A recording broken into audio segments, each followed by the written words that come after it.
না না, একেবারেই এটা আমার কোনো রিয়েল ব্রাইড নয়, আর আজকে ওর বিয়ে রিসেপশন কোনোটাই কিন্তু নয়, আর ও কোনো প্রফেশনাল মডেলও নয়। ও তোমাদের মতোই আমার এক ফেসবুক ফ্রেন্ড। তো আমি ওকে ডেকে নিয়েছিলাম আমার পার্লারে একদিন সময় করে ওকে রেডি করার জন্য। তো ওকে ওর ওপর একটা রিসেপশন লুকে আমি ট্রাই করেছিলাম, সমস্ত জুয়েলারি শাড়ি সব আমার নিজেরই দিয়ে, কোনো রকম রেন্টের কোনো শাড়ি জুয়েলারি নয় এগুলি। ও দেখতে যতটা মিষ্টি ঠিক স্বভাবেই ততটাই মিষ্টি ছিল। ওর সাথে কাজটা করে আমার কিন্তু ভীষণ ভালো লেগেছিল, আর আমরা কাজটা গল্প হাসি আর কি মজা সব রকম করতে করতেই করেছিলাম। ওর এই লুকটির ফটো ভিডিওতে তোমরা অনেক ভালোবাসা দিয়েছো, তার জন্য তোমাদের সকলকে অসংখ্য ধন্যবাদ। কোনো রকম কোনো প্রফেশনাল ক্যামেরা দিয়ে নয়, শুধুমাত্র ফোন দিয়েই ছবি ভিডিওগুলো করা ছিল। এটা একদমই অ্যান্ড্রয়েড নর্মাল একটা ফোন, যেটা নিজে আমি ব্যবহার করি, সেই ফোনটা দিয়েই কিন্তু আমি ওর ফটো ভিডিওগুলো শ্যুট করেছি, যেটা আমি অলরেডি সমস্ত ব্রাইডের ক্ষেত্রেও করি। আমার মনে হয় ইচ্ছে আর কাজের প্রতি ভালোবাসা থাকলে কোনো রকম কোনো professional model, professional sari jewellery এবং ফটোগ্রাফার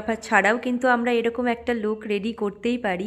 তবে সেখানে যে সাজবে তারও সাজার প্রতি আগ্রহ এবং যে সাজাবে তারও যথেষ্ট আগ্রহ ভালোবাসা থাকা একান্তই দরকার। এইভাবেই প্রত্যেকটি কাজের মধ্যেই আমি নতুন কিছু শেখার চেষ্টা করি আর শেখার চেষ্টা করে যাব। আমি চেষ্টা করেছিলাম ওর নিজস্ব সৌন্দর্যটাকে আরও একটু ফুটিয়ে তুলতে আমার মেকআপের সাহায্যে, যাতে আমার কাজটাও আরও অনেকটা নিপুণ হয়।